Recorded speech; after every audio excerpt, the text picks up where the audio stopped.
Napangisi ang may-ari ng Chingju Pavilion, ang aking anak na babae ay natuto ng medisina mula sa akin mula noong siya ay bata pa, at ngayon sa 15 taong gulang pa lamang, siya ay naging isang antas ng 5 mas mababa sa antas ng medikal, at gusto mong makipagkompetensya sa aking anak na babae sa medical skills.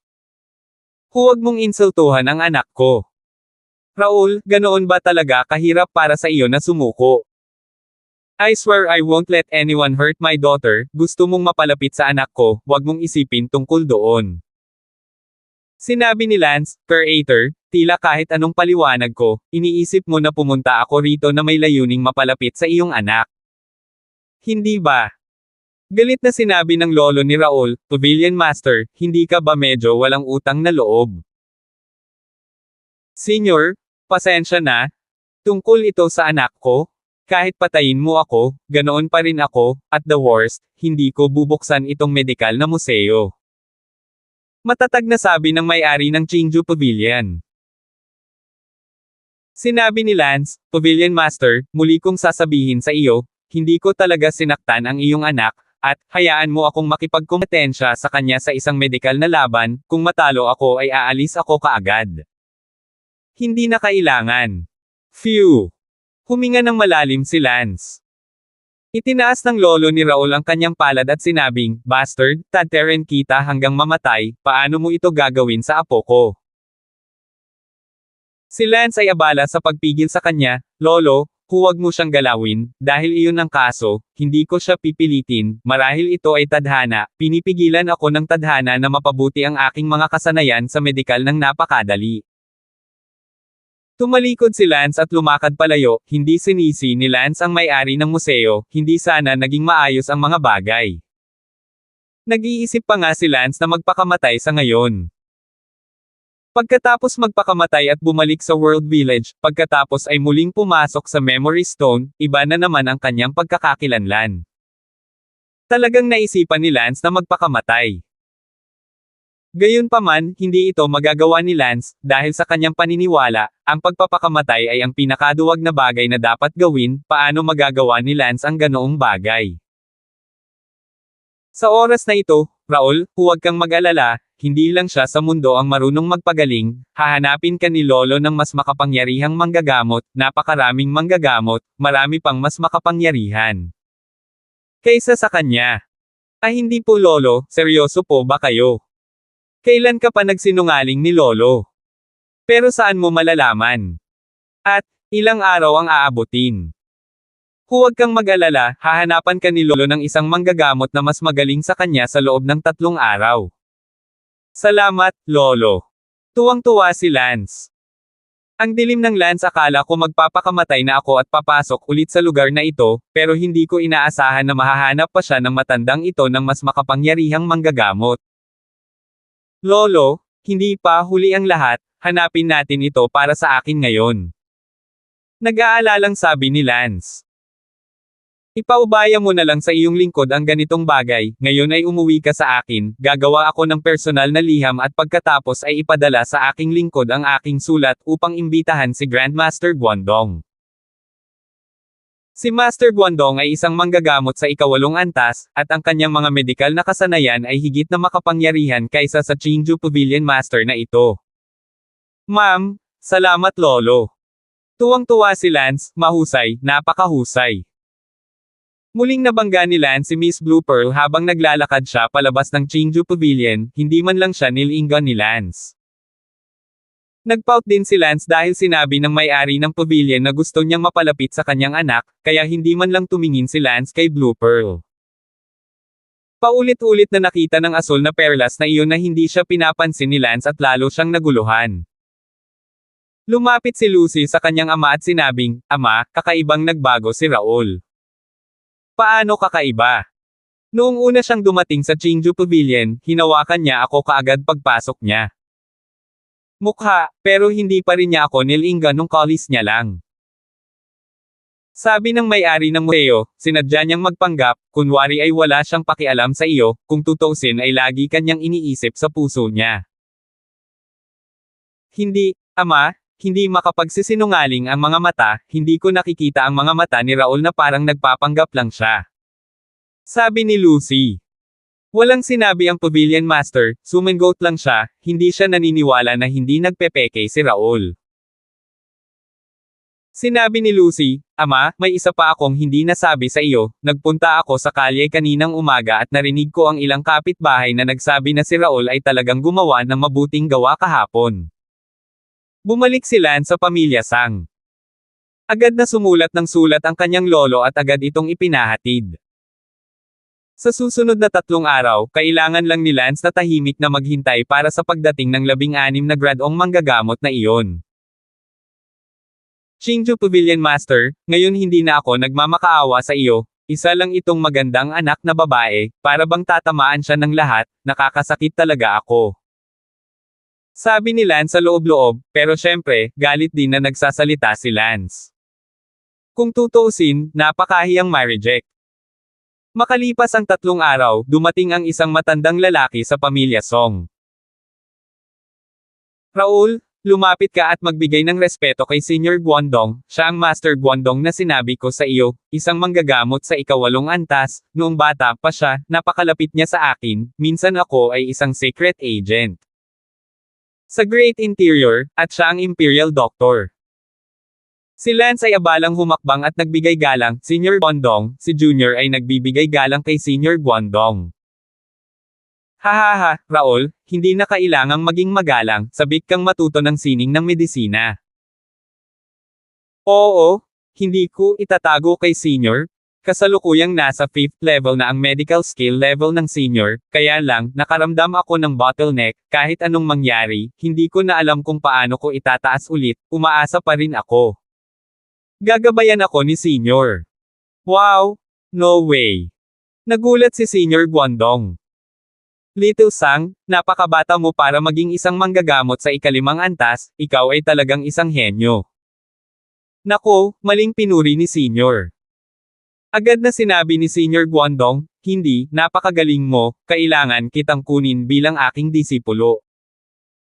Agad na sumamba si Lance, nasa itaas ang guro, mangyaring tanggapin ang aking disipulo.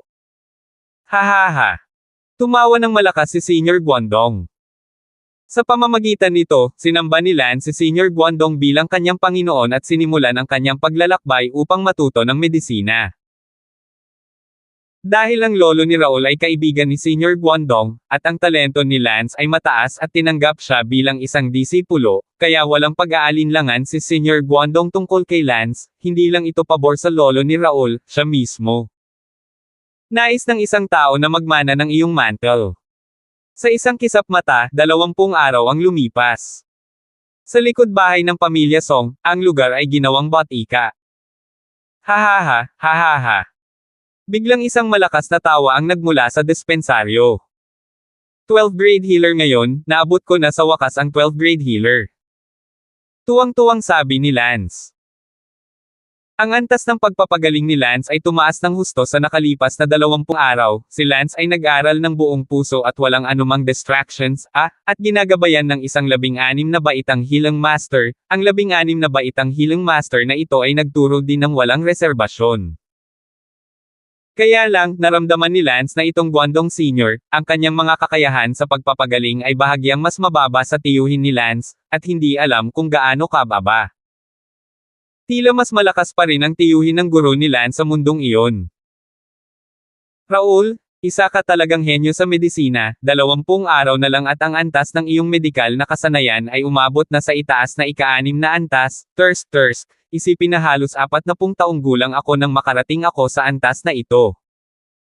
Senior Guangdong tumawa, siya ay lubos na nasisiyahan kay Lance. 802. Sa sandaling iyon, pumasok ang lolo ni Raul. Kumusta ang pag-aaral, Raul? Haha Kuya Song, medical genius talaga ang apo mo, ngayon nasa 40 years old na ako. Wow! No way! Karapat dapat talagang maging apo, hahaha. Ang dalawang matandang lalaki ay nagpakawala ng malakas na tawa, gayunpaman, si Lance ay walang anumang pagmamalaki, si Lance ay determinado, kung hindi niya pagbutihin ang kanyang pamamaraan sa pagpapagaling sa pagkakataong ito, si Sally ay mamamatay, paanong ang mga medikal na kasanayan ay hindi anggat kapag desidido si Lance. Gayunpaman, ang layunin ni Lance ay hindi kailanman maging isang 12 baitang manggagamot. Upang iligtas si Sally, kailangan niyang maabot ang hindi bababa sa 13 baitang, at, kahit papaano, nangangahulugan iyon na ang mas mataas na pamamaraan ng pagpapagaling ni Lance ay, mas mataas. Ang mga pagkakataong mailigtas siya, kaya ang 50 araw ni Lance ay magiging tuloy-tuloy na pagsalakay, mas mataas mas mabuti. At sa kasalukuyan, na gumugol na ng 25 araw na lang ang natitira para mag-aral si Lance sa memorya na ito, sa kabuuan ay 50 araw. Katulad nito, hindi kailanman nakatulog si Lance, ni hindi siya natutulog sa gabi, anumang mga medikal na libro sa mundong ito, sunod-sunod na binasa ni Lance, siya mismo ay hindi alam kung gaano karaming mga medikal na libro, kung gaano karaming mga nakasulat na journal ng master ang nabasa niya. Kung gaano kahirap si Lance, nalungkot lang itong makita ang kanyang lolo, pati na rin ang kanyang hinalinhan mula sa Guangdong. Gabi na, nakatutok pa rin si Lance sa ilalim ng lampara, nagbabasa ng libro at gumagawa ng mga tala. Sa labas ng bintana, tahimik na pinagmamasdan ng dalawang matandang lalaki si Lance. Brother Song, bakit napaka-desperado ng Little House? Halos isang buwan na siyang hindi nakapikit, nag-aaral siya ng medical arts sa araw, at sa gabi ay nagbabasa siya ng mga libro sa buong magdamag, nag-aaral siya. Kahit daan-daang tala ng mga doktor ngayong buwan, at nagbabasa ng libu-libong mga libro. Napakahirap, kita mo, pamayat siya ng husto. Nako, Guangdong, sa totoo lang hindi ko alam kung bakit siya nawala, matulog na tayo, ang sakit panoorin, itong batang ito, determinado siyang gumawa ng mga bagay-bagay, hindi nakakagulat na ang lakas niya sa martial arts. Kung sino pa man, kung gaano karaming mga tao ang maaaring gawin ito ng desperadong. Oo, pareho siyang talented at mas desperado pa. Madaling araw na, ibinaba ni Lance ang kanyang mga libro, nakabasa siya ng 56 na libro sa isang gabing ito. Itong 56 na aklat, halos kabisado na ni Lance ang lahat. Ang hindi malilimutang kakayahan ni Lance ay nagamit din ng husto, kasama ang kanyang henyo at pagsusumikap.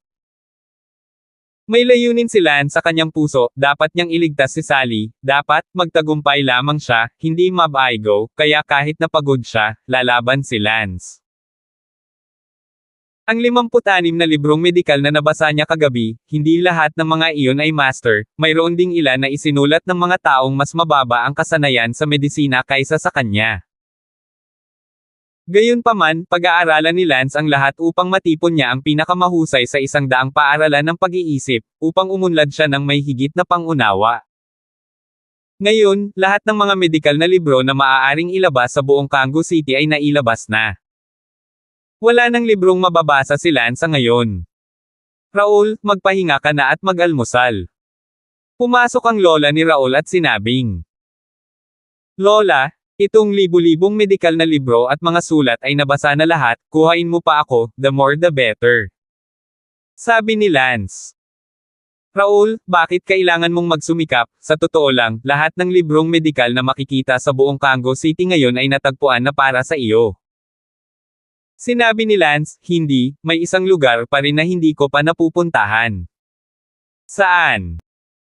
Qingju Pavilion? Qingju Pavilion ay dapat may mga medikal na libro, wala pang ilang daang libro sa kanilang koleksyon, hindi kasama ang ilang duplicate, wala pang ilang dosenang libro na hindi ko pa nabasa. Lola, tulungan mo akong pumunta sa Qingju Pavilion, humiram lahat ng libro nila doon, at ibalik sa kanila kapag natapos ko ng basahin ang mga iyon. Well, dapat mong alagaan ang iyong sarili. Oh, okay lang ako. Sabi ni Lance na may pagod sa kanyang mga mata. Umalis ang lola ni Raul at nagdala ng grupo ng mga tao upang agad na pumunta sa Qingju Pavilion para manghiram ng mga libro. Pinunasan ni Lance ang kanyang mga templo at sinabing, kailan, eksakto, ako ay magiging isang 13th healer. Halos isang buwan na ngayon, sayang, napakaikli ng oras. Kapag mas mataas ka, mas mahirap na umunlad sa medikal na sining. Nakakita ako ng isang buwan, wala pang 2,000 medikal na sining ang nakita ko, Lance, patuloy na lumaban para kay Sally. Si Lance ay nagpunta upang magkaroon ng isang maagang hapunan, kumakain at nag-aaral ng mga tala kahapon habang siya ay kumakain. Sa maghapon, si Lance ay mag-aaral ng mga praktikal na pamamaraan kasama ang mga nakatatanda sa kanto, na mahalaga. Sa Qingju Pavilion, pinangunahan ng lola ni Raul ang isang grupo ng mga tao at sapilitang inalis ang laman ng mga libro ng Qingju Pavilion kapag ayaw ng may-ari. Ang may-ari ng Qingju Pavilion ay nagalit ngunit walang magawa, at naniniwala sila na si Lance ay gumaganti sa hindi niya pagtuturo sa kanya sa sining ng pagpapagaling. Sa gabi, ipinagpatuloy ni Lance ang pagbabasa ng mga medikal na aklat na inilipat ng Qingju Pavilion, na kinabibilangan ng marami sa mga sinulat ng may-ari ng Qingju Pavilion, pati na rin ang marami sa kanyang mga tala at iba pa, na isa pang mahalagang mapagkukunan ng impormasyon para kay Lance. Ang mga medikal na kasanayan ni Lance ay umuunlad araw-araw. Sa wakas, sa ika-35 araw, ang mga medikal na kasanayan ni Lance ay muling na-upgrade. Oo, sa wakas, naging 13th grade healer na ako, hahaha. Tumawa si Lance, 13th grade healer, nasubukan na niyang iligtas si Sally, pero hindi iyon sapat, hindi pa 100%. Sa makatuwid, ang mga kasanayan sa pagpapagaling ni Lance ay dapat na pagbutihin pa, at sa wakas ay umabot sa 14 na baitang, o maging, 15 baitang. Lolo, dumating na ba ang mga medikal na libro na ipinadala mula sa Great Interior? Raul, andito na bukas. This time pwede kang magpasalamat sa master mo ang master mo ang gumamit ng interpersonal relationships niya para ilipat ang isang batch ng medical books mula sa palasyo, ang mga medical book na ito ay ayos lang Well, salamat lolo, at salamat master. Kinabukasan, ipinagpatuloy ni Lance ang pagpili ng lampara sa hiteng gabi upang muling magbasa. Gayunpaman, sa kalagitnaan ng gabi, may biglang kumatok sa pinto. Binuksan ni Lance ang pinto, at isang babaeng nakadamit bilang isang katulong ang nakatayo sa labas ng pinto, at ang babae ay tumingin kay Lance ng masama. Tiningnan ni Lance ng malapitan at napagtanto kung saan ito isang katulong, malinaw na ito ang Lucy ng 100 Flowers House. Raul, napakalupit mo. Galit ang tingin ni Lucy, at sinabi niya ng may matinding hinanakit, na para bang si Lance ay isang walang pusong tao. Ikaw kasi Bakit ka pumunta sa pwesto ko ng hiteng gabi? Raul, nakalimutan mo ba talaga ako, nakuha mo ba ako at wala kang interes sa akin, at hindi mo ako hinanap ng mahigit 1 buwan? Lucy daw. Oh. Tumawa si Lance, sa totoo lang, hindi banggitin si Lucy, sa mga araw na ito, nakalimutan pa nga ni Lance kung sino siya, pagkatapos ay naroon pa rin ang mood na mag-isip tungkol sa isang kabataang babae. Sige, kung wala nang iba, bumalik ka na lang, kailangan ko pang mag-aral. Little Sang. Biglang sumubsob si Lucy sa mga braso ni Lance. Lucy, anong ginagawa mo? 803. Little Lucy, I can't help it. I miss you so much. I've been waiting for you to come to me every day, but, every day, I've been waiting and you never came. So I couldn't help it. I came to you myself. After I came here, I realized that you've studying medicine all these days. Raul, huwag mo akong itaboy, miss na kita. Kakaibang magkaroon ng damdamin para kay Raul. Oh, Lucy, mayroon tayong malalim na nararamdaman para sa isa't isa. Binigyan ka ng mga tao sa unang pagkakataon, ano pa ba ang gusto mo? Haha. Hinaplos ni Lance ang baba ni Lucy. Tila, si Lucy mula nang siya ay ginawang babae ni Lance noong 1 buwan, natitikman ang pagmamahalan ng isang lalaki at isang babae, lihim niyang inaabangan ito, ngunit sa kasamaang palad, araw-araw, siya ay nabigo sa paghihintay, kaya, ang pag-ibig para kay Lance sa pagkabigo na ito, ay higit na naipon, hanggang sa punto ng hindi mapigilan, sa wakas, nahulog sa, umibig kay Lance.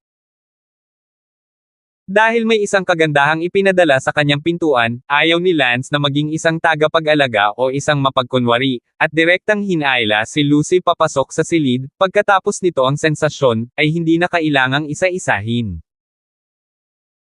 Nahinayaan ni Lance si Lucy na umalis, orihinal na tumanggi si Lucy na umalis, ngunit si Lance ay nag-aksaya na ng ilang oras, hindi na makapag-aksaya pa, dapat ipagpatuloy ang pagbabasa. Si Lucy ay walang magawa at lumakad palayo na may matinding hinanakit sa kanyang mga mata, at nang umalis siya, sa gilid, sinabi rin ni Lance na hindi na siya papayagang maabala muli sa loob ng kalahating buwan. Nadurog ang puso ni Lucy. Naramdaman ni Lance na hindi siya masyadong walang puso, at binago ang kanyang mga salita, bago ako umalis sa mundong ito, hahanapin kita. Og! Bamantong hininga si Lance, pagkatapos ay ipinagpatuloy na ibinaon ang kanyang ulo sa kanyang pagbabasa. Dahil nagpakawala na kaunting singaw sa Little Lucy, si Lance ay nakaramdam din ng higit na kasiyahan sa pisikal at mental, at mas energetic kapag nagbabasa, isang kakaibang bagay. Para sabihin. At kaya, nagpatuloy si Lance sa pakikibaka sa loob ng 5 araw. Ang hindi inaasahan mismo ni Lance ay ang mga medikal na kasanayan ni Lance ay muling tumaas. Yay! 14 na pinta ngayon, oh my god, 14 na pinta ngayon.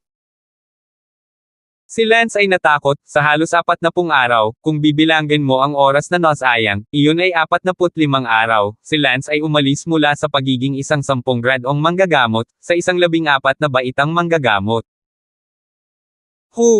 Sally? Hintayin mo akong bumalik, bubuhayin kita, gagawin ko, Sigaw ni Lance sa tuwa.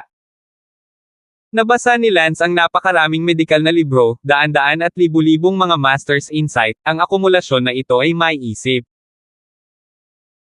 Kaya, ang mga medikal na kasanayan ni Lance, sa mga tuntunin ng paggamot sa mga sugat sa labanan, ay umabot sa antas ng 14 na grado, at sa mga tuntunin ng paggamot sa mahihirap na sakit, si Lance mismo ay hindi alam kung gaano kataas.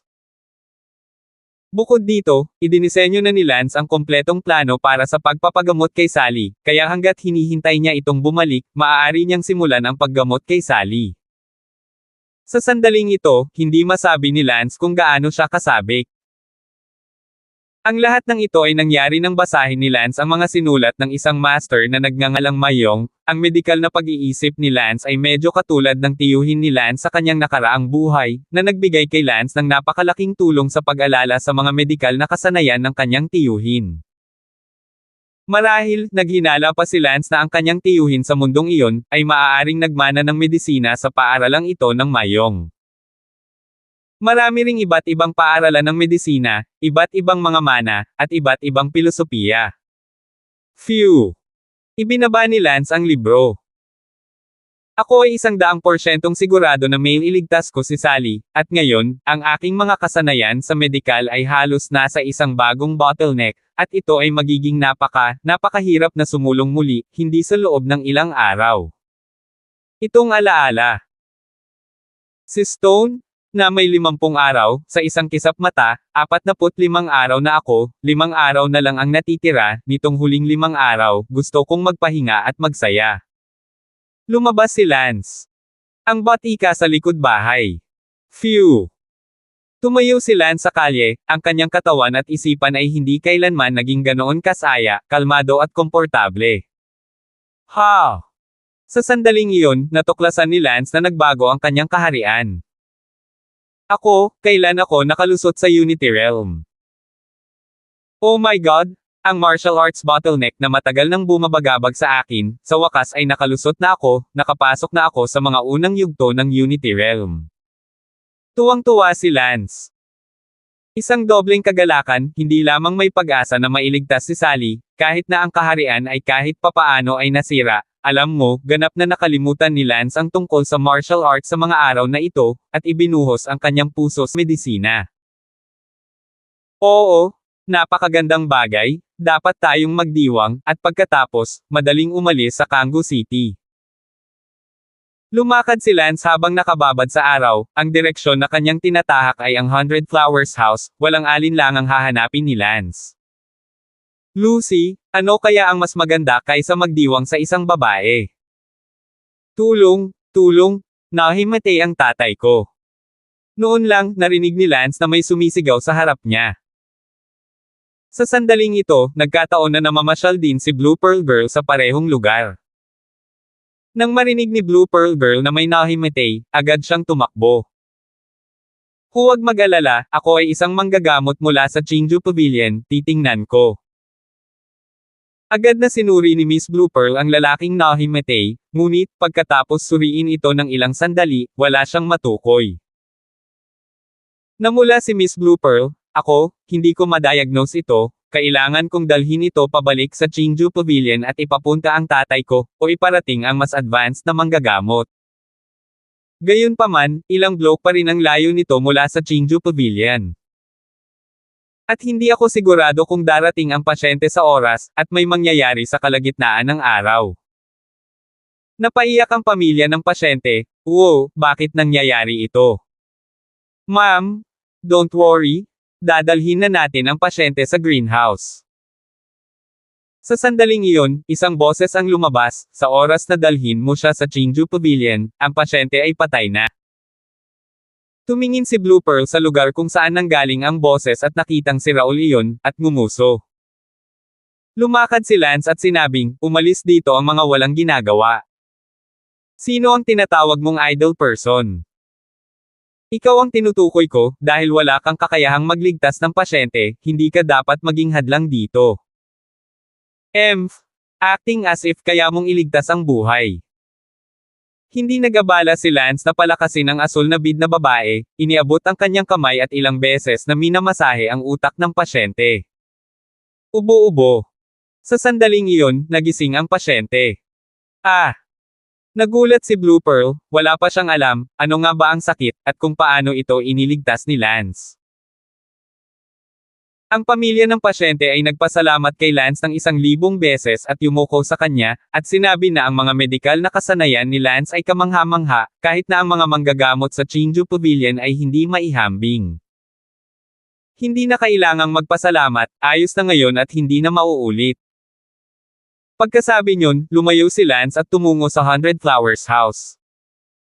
Sa sandaling iyon, sinabi ng isang tao sa karamihan ng mga nanunood, siya si Raul. Wow! Napakagaling ni Raul sa pagpapagaling, hindi ba masamang tao si Raul, binago ba talaga niya ang kanyang masamang ugali, hindi ko siya nakikitang gumagawa ng masama sa loob ng mahigit 40 araw. 804. Oo. Napakatagal na mula nang makita ko si Raul na lumabas para gumawa ng masama, medyo hindi pa rin ako komportable. Nabalitaan ko na ni-raid ni Raul ang lahat ng librong medikal sa lungsod para sumabak sa mga medikal na sining, at ngayong nakita ko na talagang nagtutiming siya, mukhang totoo ang bagay na ito talagang sumasayaw siya. Ang medical arts let's hope na nagbago na talaga siya. Nagbulungan ng mga nakapaligid na karamihan ng mga nanunood. Naturally, narinig din ni Miss Blue Pearl ang mga talakayan ng mga tao sa paligid niya, at gayon din, alam din ng Blue Pearl na ang pamilya Song ay talagang naghanap ng mga medikal na libro sa loob ng 40 araw na ito, at maging ang ilan sa mga kalapit na bayan ay naligtas, at lahat ng Chingju Pavilion ng kanyang ama ay nawala na rin ng mga medikal na libro. Lumalabas na gusto talaga ni Raul na matuto ng medisina, at ipinakita lang niya ang kanyang kamay, na parang mas malakas pa siya kaysa sa kanya. Sinabi ni Miss Blue Pearl sa loob-loob, hindi ako naniniwala na si Raul ay talagang biglang nagbago ng kanyang pagkatao. Dumaan si Lance sa gilid ni Miss Blue Pearl, ngunit, hindi man lang siya nilingon ni Lance at naglakad na lang palayo. Hoy, Raul, anong ibig mong sabihin, bakit hindi ka man lang tumingin sa akin ng iba? Sigaw ni Miss Blue Pearl kay Lance. Gayunpaman, nang marinig ni Lance ang sigaw ni Blue Pearl, lumakad pa rin siya palayo nang hindi lumilingon. Hoy, Raul! Muling sigaw ni Blue Pearl, ngunit nakalayo na si Raul, na para bang napakadiin niya sa kanya. Si Lucy ay labis na naiinis kay Raul, ngunit ang sunod-sunod na hindi pinapansin ni Lance ay talagang pumukaw sa kanyang gana, at tila medyo hindi siya komportable sa loob, na nakadikit sa kanya noon, ngunit ngayon ay wala na siyang pakialam. Isang going to compete with me for medical skills. Okay, I now accept your challenge. Sabi ni Miss Blue Pearl. Tumawa ng masama si Lance, Miss Blue Pearl, ang pasyenteng iyon ay namatay na sana sa harap mo ngayon kung hindi dahil sa akin, salamat sa mukha mong sabihin na hindi ka karapat-dapat na ikumpara sa akin ang mga kasanayang medikal. Ang hayaan ng iyong ama na ikumpara sa akin ay mas katulad nito. Raul, who knows kung nasuhulan ka lang ng ibang tao para umarte ulit.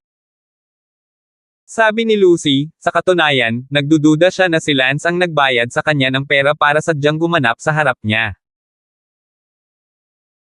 Sa puntong ito, nagalit ang pasyente at pati na rin ang pamilya ng pasyente at sinabing, Miss Lucy, masyado kang nananakot para sabihin iyan, hindi mo kayang gawin ito sa iyong sarili, buti na lang at naging mabait si Raul upang iligtas ang isa sa buhay ng asawa ko, pero sinabi mo na nag-iinarte tayo, sobra na.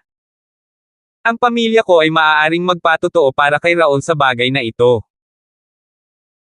Namula si Lucy, okay, kahit hindi ito umaarte, na, lahat ay maaaring makatagpo ng isang bagay na hindi sila maganda, o partikular na mahusay sa, anyway Raul, maglakas loob ka bang tanggapin ang hamon ko? Nilinggan ni Lance ang Blue Pearl at sinabing, okay, ito ang sinabi mo, ikaw ang naghamon sa akin, ngayong 2:00 ng hapon, pupunta ako sa iyong Chinju Pavilion para tanggapin ang iyong hamon. Bumalik ka at sabihin mo sa tatay mo, para hindi niya akalain na tumakbo ako sa Chinju Pavilion para lapitan ka ulit. Sinong takot sa kung sino? Blue Pearl pouted. Tumalikod si Lance at naglakad palayo, si Blue Pearl ay labis na nanlumo nang makita niya na si Lance ay napakamapanghaman at mataas at malakas. Si Lance ay isa na ngayong 14 na grad-ong Healing Master, isang 9 na grad-ong Healing Master lamang ay hindi katugma kay Lance, kahit na hindi pa naitaas ni Lance ang kanyang antas, si Miss Blue Pearl ay hindi kasing husay ni Lance, ngayon, ito ay simpleng pagkatalo sa sarili. Kung gusto niyang kunin ang sarili niyang kahihiyan, kung gayon ay tutuperin siya ni Lance, pati na rin ang master ng Chinju Pavilion. Dumating si Lance sa 100 Flowers House, nang direkta noon. Tumungo sa silid ni Lucy ng 100 Flowers House. Nasaan si Lucy? Ikalawang Young Master Sang, bumalik na si Lucy. Saan siya nagpunta? Nasa bahay na yata. Uuwi na. Saan ang bahay niya? Ito ang address ng bahay niya. Nakuha ni Lance ang address ng bahay ni Lucy at agad na pumunta sa kanyang bahay. Gusto sana ni Lance na magdiwang at makipag-fling kay Lucy, ngunit sa kasamaang palad ay napakalungkot. Ang unang bagay na kailangan mong gawin ay ang pumunta sa kanyang bahay at manahimik. Dati, gusto niya talagang umalis sa mundong ito, at tila may dahilan kung bakit siya napupuot dito, at ito ay 8:00 pa lang. Orasan sa umaga, kaya maraming oras. Sinundan ni Lance ang address sa isang kalye sa Kanggu City, pagkatapos ay nakakita ng isang maliit na mansyon. Nay, ayoko talagang pumunta sa 100 Flowers House. Kailangan mong pumunta kahit ayaw mong pumunta. Nanay, nakikiusap ako. Sa mansyon, tila may narinig na nag-uusap, medyo maganda ang mansyon na ito, bagamat hindi ito may kukumpara sa mansyon na iyon ng pamilya Song, ngunit ito rin ay isang bagay na tanging mga taong namumuhay ng napakatapat na buhay ang kayang panirahan. Sinabi ni Lance sa loob-loob, anak ako ng isang mahirap na pamilya, ang kanyang bahay ay hindi akma sa mga katangian ng isang mahirap na tao, tama ba? Matamang nakinig si Lance sa usapan sa looban. Little Lucy, kung hindi ka pupunta sa 100 Flowers House, paano mo masusuportahan ang ganoong kalaking pamilya? Ang iyong kapatid ay ang ikatlong henerasyon ng aming pamilya, kailangan niya maging mahusay sa hinaharap. Ngayong ang iyong kapatid na lalaki ay tumataas, kailangan niya ng malaking halaga ng espiritual na gamot upang tumulong sa kanyang pagsasanay at iba pa, at ang mga bagay na ito, saan nanggaling ang mga ito nang walang pera? Kung hindi dahil sa aking ina at sa aking katandaan, nakaalis na ako para magtrabaho ako sa 100 Flowers House. Lucy, dapat mong maunawaan na ikaw ay isang babae, ipinanganak ka para italaga ang iyong sarili sa mga lalaking miyembro ng iyong pamilya. Gayunpaman, dapat kang magmadali sa 100 Flowers House at subukang kumuha ng ilang mas maraming pera, kailangan mo pa rin ng 800 tael ng ginto ngayong buwan, at gusto ng iyong kapatid na bumili ng mas magandang espada.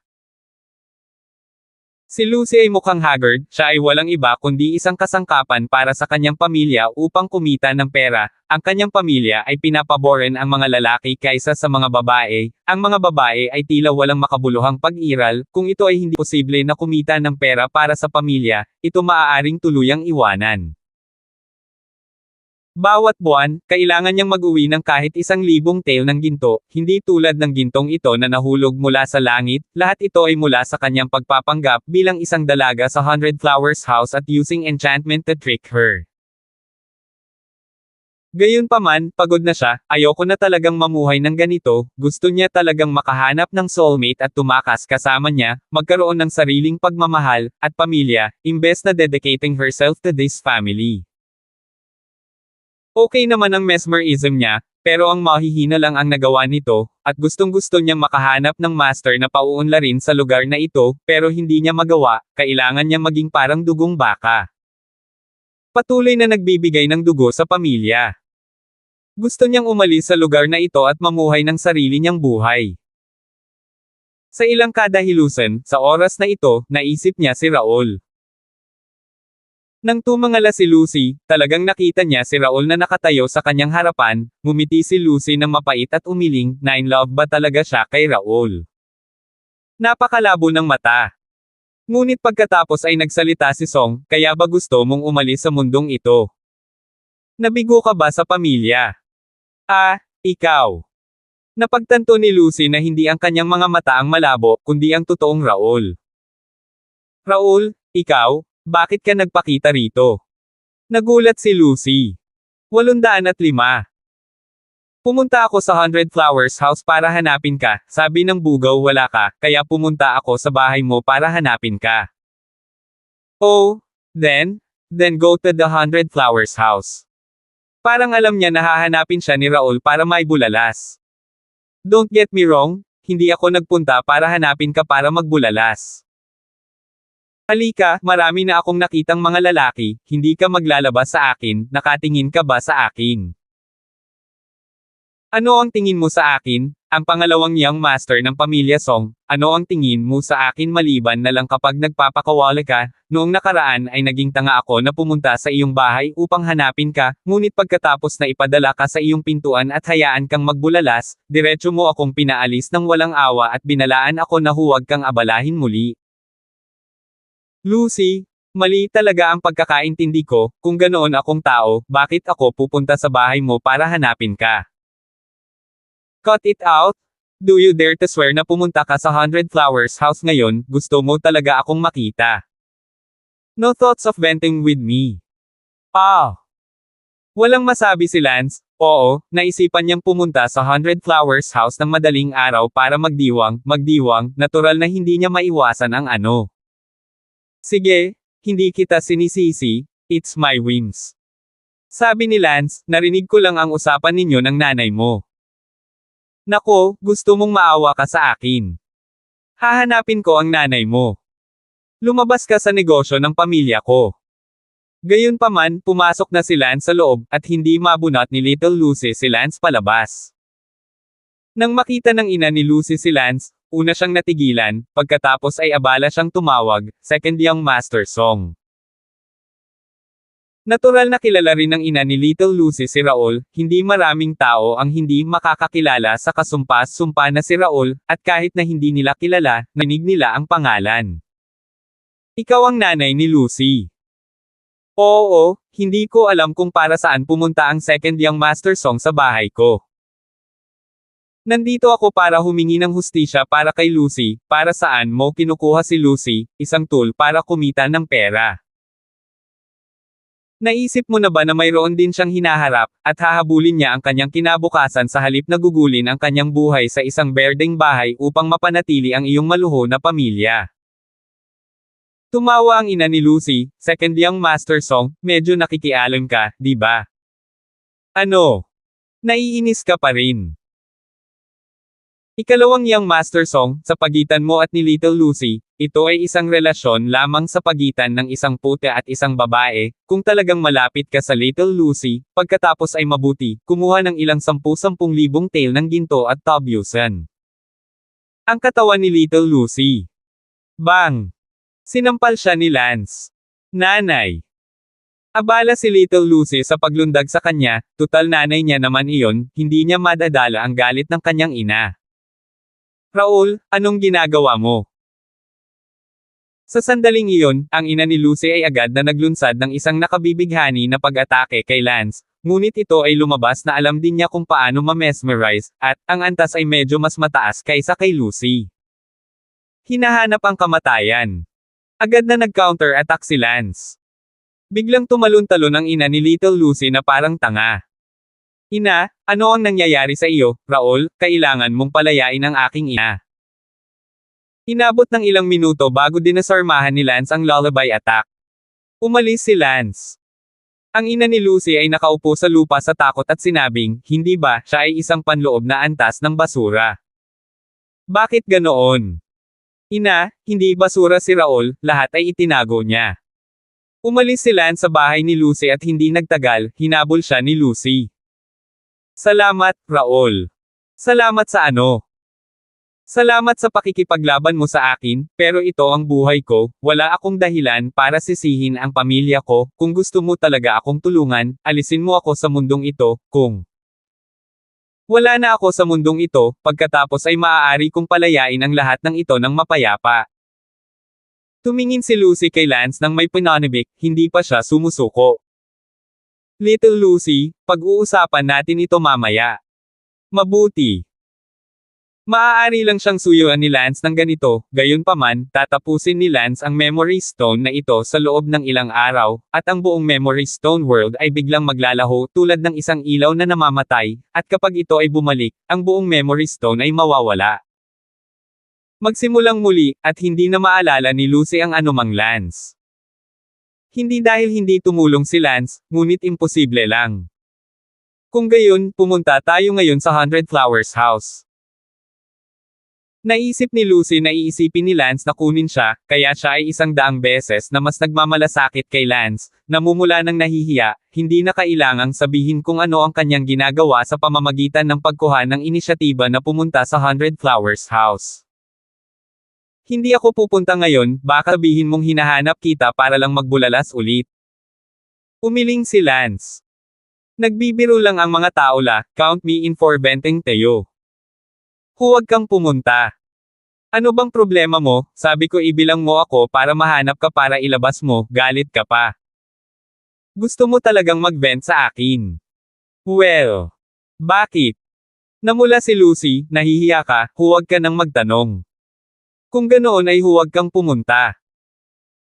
Wala naman talaga akong magagawa sa'yo, although babae naman ang mga tao, pero sila rin ang unang makakatikim niyan, gugustuhin din nila. Hahaha, mabuti, dahil ikaw ang may gusto, pagkatapos ay nag-aatubili na sumama sa iyo sa 100 Flowers House, hahaha. Niyakap ni Lance si Lucy at lumipad, dumiretso sa 100 Flowers House. Nasa 100 Flowers House sina Lance at Lucy, umorder sila ng isang mesa ng masasarap na pagkain at uminom para matulungan silang magsaya, napakasaya. Alauna ng hapon. Sige, alis na ako.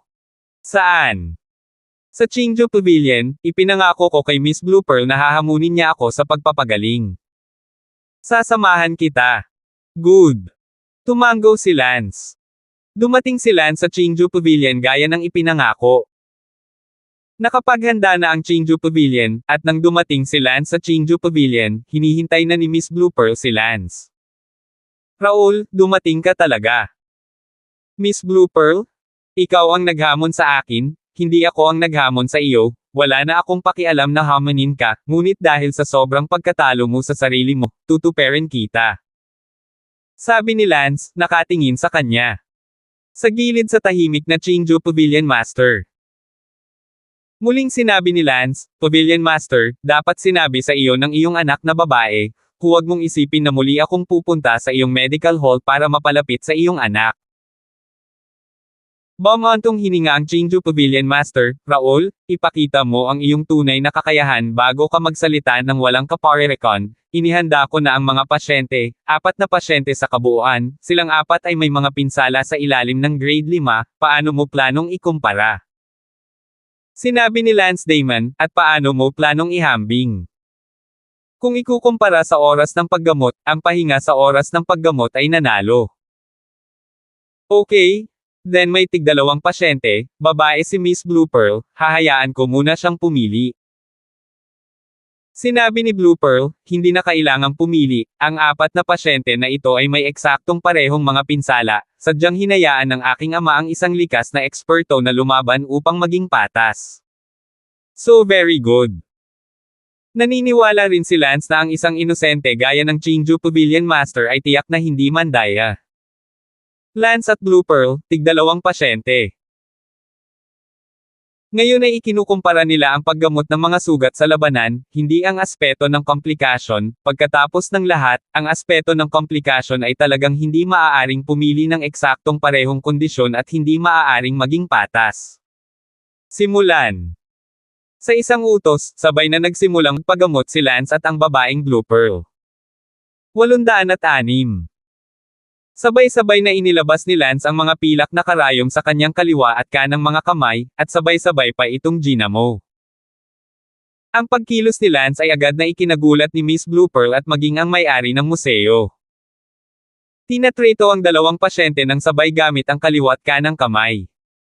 Ito ba ay isang bagay na kayang gawin ng isang normal na tao? Ito ay isang bagay na halos walang magawa, o hindi bababa sa hindi pa nila narinig na kayang gawin ng manggagamot na iyon. Ang kaliwa at kanang kamay ni Lance ay parang 2 tao sa parehong oras, at marami sa mga nanonood, manggagamot, pasyente, at iba pa. Ay namangha dito. Wala pang 30 segundo, binawi ni Lance ang mga karayom at sinabing, kumpleto na ang aking paggamot. Nanginginig si Lucy, hindi pa niya natatapos ang isa, kailangan niya ng 4 hanggang 5 minuto para gamutin ang isa, na pinakamabilis na bilis. Gayunpaman, 30 segundo lang ang inabot ni Lance, at pareho silang natapos sa pagpapagaling. Sabay-sabay. Natigilan din ang may-ari ng Chinju Pavilion nang makita niyang mabilis na gumaling si Lance. Napakabilis ni Lance, anong antas ng manggagamot ang naabot niya? Isang tanong ang nabuo sa isipan ng Chinju Pavilion Master, napakahirap para isipin niya na si Lance ay mas matalino pa kaysa sa kanyang anak na babae. Paano iyon posible? Hindi makapaniwalang tumingin si Blue Pearl kay Lance. Umangat ang sulok na bibig ni Lance at malamig siyang ngumuso. Tanong ni Blue Pearl, ikaw, marunong ka talagang magpagaling. Hahaha, joke, akala mo ba hanggang ngayon ay naaakit ko ang iyong atensyon at tinatamaan ka? Masyado kang mapangahas. Tumingin si Lance sa Chinju Pavilion Master at sinabing, at ikaw, Pavilion Master, dapat naisip ko rin hanggang ngayon na sinusubukan ko ang lahat para makuha ang atensyon ng iyong anak, kasama na ang paligsahan ngayon, di ba? Walang sinabi ang Chinju Pavilion Master, dahil tama si Lance. Ay po, it's disgusting. I really think of my daughter as the most beautiful woman in the world, every man guy must like her when he see her. Noong una ay gusto ni Lance na tawagin itong girlfriend, ngunit, sa huli, hindi niya ginawa, dahil sa posterya, ang Blue Pearl ay talagang mas maganda kaysa kay Lucy. Sinabi ni Lance, 40 araw na ang nakalipas, ako ay isang manggagamot sa ika-5 antas, ngayon, ako ay isang manggagamot sa ika-7 antas, master ng Chinju Pavilion, ako ngayon ay opisyal na naglalabas ng hamon sa iyo, alam kong ikaw ay isang manggagamot. Sa ilalim ng ika-8 antas, ngunit, hindi kita haamon na iba pa, hahamunin kita na gamutin ang mahihirap na sakit, bukas ng alas 8 ng umaga, sa harap ng Chinju Pavilion, mag-contest tayo, maglakas loob ka ba? Bumantong hininga ang may-ari ng Chinju Pavilion, ano ang dapat katakutin, dahil wala ka na sa kaibuturan mo, tutuperin kita. Bukas, ihanda mo ang iyong sarili para sa 3 mahihirap na pasyente, hindi ako utol na ipaalam sa iyo ang tungkol sa kanilang mga kondisyon ng maaga, dahil, wala akong anumang takot sa iyo. Big Mouth? Sa tingin mo ba mali ang 8th grade medical skills ko? Huwag kang mag-alala, hinding-hindi kita sasamantalahin, ipapaalam ko sa iyo ang ibig sabihin ng pagiging polaka sa balon. Hahaha. Tumawa ng malakas si Lance at sinabing, Master Chinju, alam mo ba kung bakit hindi ko hinahamon ang iyong medical skills ngayon?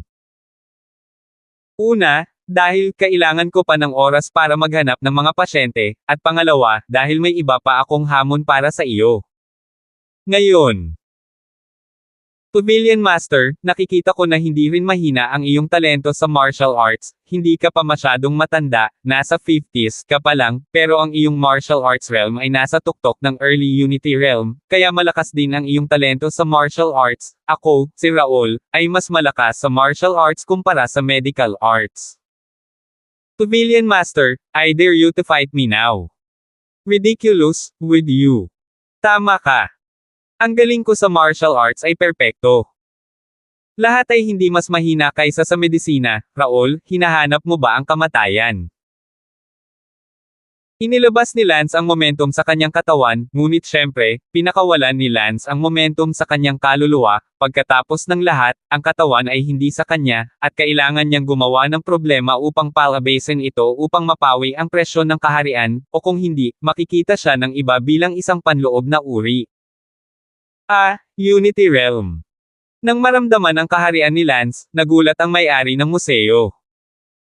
Raul, ikaw, talagang nasa unang yugto ka ng Unity Realm. Hindi makapaniwalang tumingin ang Chinju Pavilion Master kay Lance, naabot ang Unity Realm sa murang edad, ito ay masyadong nakakatakot. Marami sa mga nanonood ang nagulat, si Raul, na palaging itinuturing na isang basura, ay talagang itinatago ang kanyang lakas, ang kanyang tunay na lakas, naabot na niya ang Unity Realm. Sa sandaling ito, sa mga mata ng lahat, ang imahe ni Raul ay biglang nabaligtad, naging matangkad at hindi maabot. Nanginginig din si Miss Blue Pearl, hindi ka panipaniwala ang medical skills ni Raul, at ngayon, mas hindi ka panipaniwala si Raul bilang isang malakas na tao ng Unity Realm. Ang imahe ni Raul sa kanyang isip, dude, basura, basura, sumikat. Sa isang iglap, hindi niya magawang hindi umakyat, dahil, ang kasalukuyang kalagayan ni Raul ay hindi niya maabot, ibig sabihin, ang isang henyo sa ganoong kalagayan ay isang taong hindi niya karapat-dapat. Ang may-ari ng Chinju Pavilion ay nagsabi, Raul, hindi ko itinatanggi na ikaw ay talagang isang henyo para maabot ang Unity Realm sa gayong murang edad, ngunit sa kasamaang palad, sa tingin mo ba ay kwalipikado kang makipaglaban sa akin? Ikaw? Only at the first level of the early Unity Realm, if I'm not mistaken, I'm afraid you just break through to the first level of the early Unity Realm, malayo ka pa sa akin, or kwalipikado ka bang ipaglaban ako? Natigilan si Lance, kwalipikado ka man o hindi, malalaman mo lang kung lumaban ka. Kung si Lance ay hindi pa nakatuntong sa Unity Realm sa ngayon, tiyak na hindi magiging match si Lance, ngunit ngayong si Lance ay tumuntong na sa Unity Realm, kahit na ang Pavilion Master ay nasa tuktok ng early Unity Realm. Hindi ibig sabihin na walang kakayahang lumaban si Lance. Hahaha, joke. Ang bulwagan ko ay nasa tuktok ng early Unity Realm, paano ka mahahamon ng isang unang layer? Dahil napakamangmang mo sa iyong sarili, pagkatapos ay tutuperin kita. Pagkasabi noon, tumalbog ang Pavilion Master sa magkabilang paa at ang kanyang buong katawan ay lumipad patungo kay Lance. Nakita ni Lance na ang Pavilion Master ay hindi gumamit ng armas at hindi niya sinasadya. Ang kapangyarihan ni Lance na si Chi ay mahusay pa rin, kaya maaaring mas malakas siya nang hindi gumagamit ng mga armas at lubos na umaasa sa lakas. Gayunpaman, nang maisip ni Lance ang lakas, naalala niya ang kanyang Herculean power, na sinanay sa ikapitong antas, ngunit hindi na makapagpatuloy. Ngayong nakatuntong na si Lance sa Unity Realm, maaari pa ba siyang magpatuloy sa pagsasanay sa ikawalong antas muli? Kung ito ay sinanay sa ikawalong antas, ang lakas ng braso ni Lance ay aabot sa isang nakakatakot na 50,000 Jin. Kung umabot ito sa 50,000 pounds, natatakot ako na hindi na kailangan ni Lance ng mabigat na espada, maaari niyang pumutok ang kanyang kalaban sa isang suntok dahil, masyadong malakas ang suntok ni Lance. Gayunpaman, sa sandaling ito, ang Pavilion Master ay umatake na, si Lance ay walang oras upang subukang magsanay sa ikawalong antas. Boom! Ang Herculean power ni Lance ay ipinasok sa kanyang braso, at binati niya ito patungo sa Pavilion Master, at sa isang malakas na pagsabog, si Lance at ang Pavilion Master ay parehong lumipad pabalik. Hindi ginamit ni Lance ang kanyang sandata, at walang anumang kalamangan laban sa Pavilion Master na napakaraming mga kaharian na mas mataas. 807. Ang suntok laban sa suntok, si Lance, sa kabila ng kanyang napakalakas na lakas, ay hindi pa rin nagawang mabawi ang pagkakaiba na dulot ng kaharian, at nabali ang kanyang braso. Ang Pavilion Master, gayunpaman, ay nanginginig sa sandaling ito, naisip niya na maaari siyang pumutok umalis si Lance ng isang suntok, ngunit bilang isang resulta, pareho silang natangay ng sabay, nanginginig ang kanyang braso, dahil, ang lakas ni Lance ay napakalakas, kung hindi dahil sa realm advantage na nagbigay daan sa kanya na mag-unload. Halos lahat ng lakas niya sa oras, nabalian na sana ang braso niya. Para naman sa bali ng braso ni Lance, hindi ito dulot ng lakas ng Pavilion Master, bagkus ang paggamit ng Pavilion Master ng Dark Energy habang binababa ang lakas ni Lance ay bumagsak sa braso ni Lance. Kung tutuusin, ibang-iba ang kaharian ni Lance, ayos lang kung gumamit siya ng mga sandata, ngunit sa sandaling ang dalawa sa kanila ay magkaroon ng direktang pisikal na pakikipag-ugnayan, kung gayon ang katawan ni Lance ay hindi na kasing tigas ng Pavilion Master, kaya naman naging si Lance. Nalaglag ang braso niya. Phew! Huminga ng malalim si Lance sa loob, tila ang pag-asa sa kanyang mga kamay ay halos walang pagkakataon na talunin ang Pavilion Master, gamit ang mga espada ng magkasama, maaaring may kaunting pagkakataon, para sa nakakabighaning pamamaraan, si Lance bilang ang realm so much lower, hindi niya siya ma-mesmerize. Gayunpaman, nakita ni Lance na tila nahihirapan din ang Pavilion Master, bahagyang nanginginig ang kanyang mga braso, at sigurado akong kumukulo din ang dugo sa kanyang katawan. Hindi alam ng mga nakapaligid na nanunood ang kwento sa loob, nakita lang nila ang isang suntok na nabali sa braso ni Lance habang maayos naman ang may-ari ng pavilion. Raul, huwag kang mahiya, hindi ka makakasama sa aming Panginoon.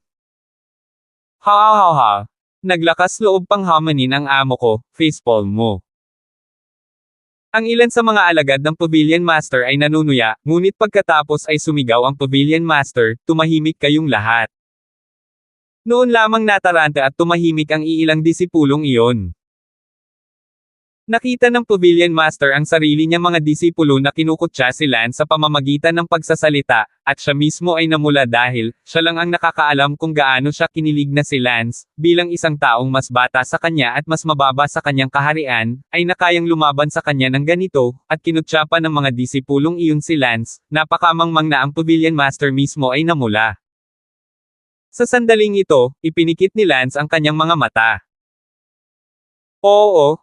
Sa isip ni Lance, agad niyang binaliktad ang ikawalong antas ng Herculean Divine Skill, susubukan ni Lance kung kaya niyang sanayin ang ikawalong antas ng Herculean Divine Skill. Kung sanayin ito ni Lance, 50,000 pounds ng lakas ng braso, kahit anong Pavilion Master's Realm ay mataas, ito ay hindi mapipigilan, kapag ang lakas ay umabot sa isang halaga, ang iba ay wala ng silbi, si Lance ay maaaring ganap na pumutok sa kanya gamit ang isa.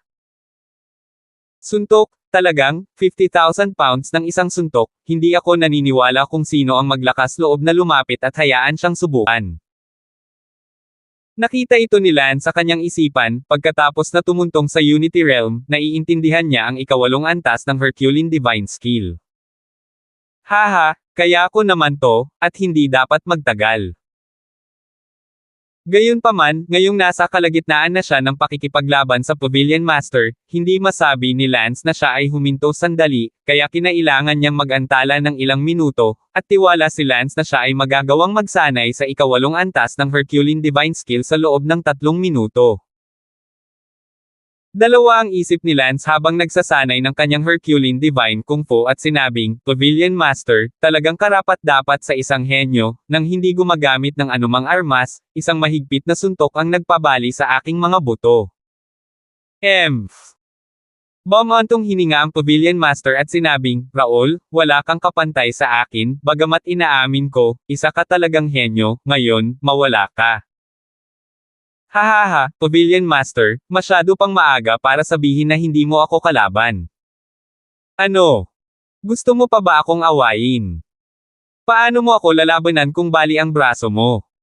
Thirst, salamat sa pagiging doktor mo.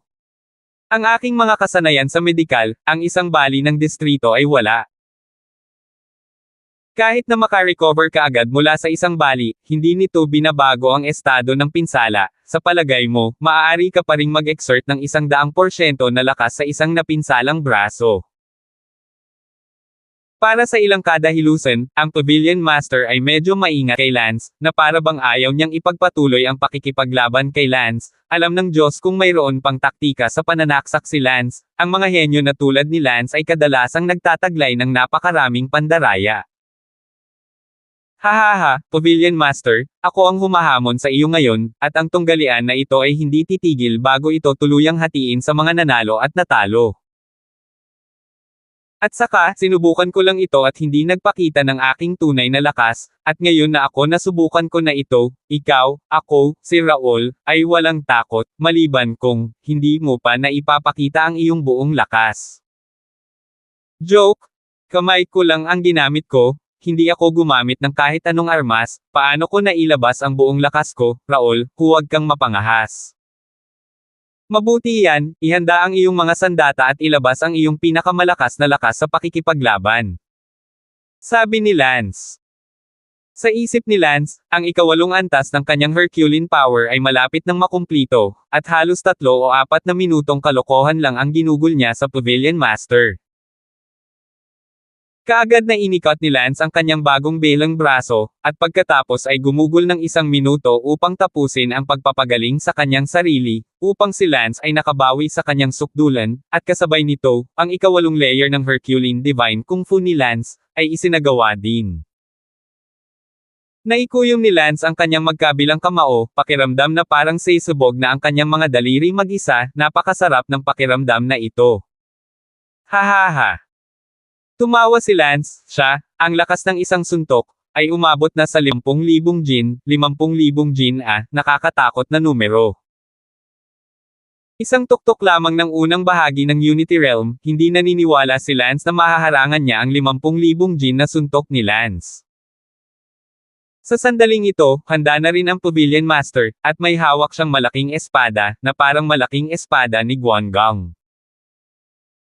Sa sandaling ito, sinabi ng Pavilion Master sa loob-loob, kailangan ko siyang talunin ng may karahasan, ako ay nasa tuktok ng unang yugto ng Unity Realm, kung hindi ko siya matatalo, mawawalan ako ng mukha, at gayon din ang Chinju Pavilion, ako. Kailangang talunin siya ng mas mabilis hanggat maaari, nang sa gayon ay maglakas loob pa rin siyang maging walang pakundangan. Raul, pwede na ba tayong magsimula? Sabi ng Pavilion Master na may malaking espada. Umangat ang sulok ng bibig ni Lance at sinabing, "Siyempre, Pavilion Master, alisin mo ang iyong pinakamalakas na kapangyarihan, at sa pagkakataong ito, hindi na ako magpipigil." Then watch the moves. Uminom. Ang Pavilion Master ay tumalon at sumigaw, isang slash sa hangin, tulad ng kidlat, na bumulaga kay Lance. Ang slash na ito, na may walang katapusang kapangyarihan, ay isang slash ng buong lakas ng Pavilion Master. Gayunpaman, mas malakas si Lance. Sumigaw si Lance, gumagana ang Herculean Divine Power, ang lakas ng kanyang buong katawan ay natipon sa isang suntok. Ang suntok na ito, umabot sa 50,000 jin, masasabi pa nga ng isa, 100 jin pa, ngunit ang 100 jin pa ay balewala. Boom!